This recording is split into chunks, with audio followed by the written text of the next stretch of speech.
Nous aurions beau dans notre pays et à juste titre implorer la bonne gouvernance des hauts placés pour l'effet d'entraînement qu'elle peut avoir sur le reste de la société.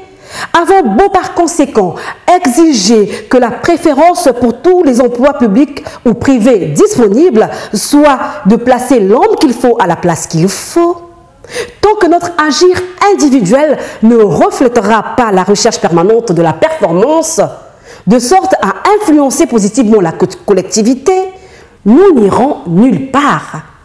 Ceci pour évoquer la qualité du service dans la plupart des secteurs d'activité de notre pays, sans abuser du jugement disant qu'elle laisse à désirer.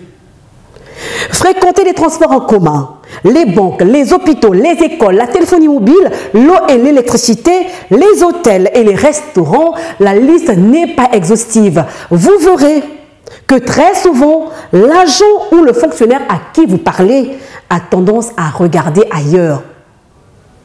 Soit l'employé de bureau, le guichetier ou la guichetière échange longuement au téléphone avec on ne sait qui, vous faisant attendre d'un signe de la main.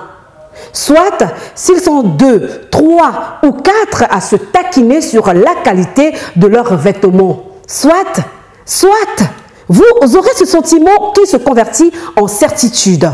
Pour eux, le temps est suffisamment extensible pour qu'on en vienne à programmer les tâches à accomplir sur un tableau signalétique.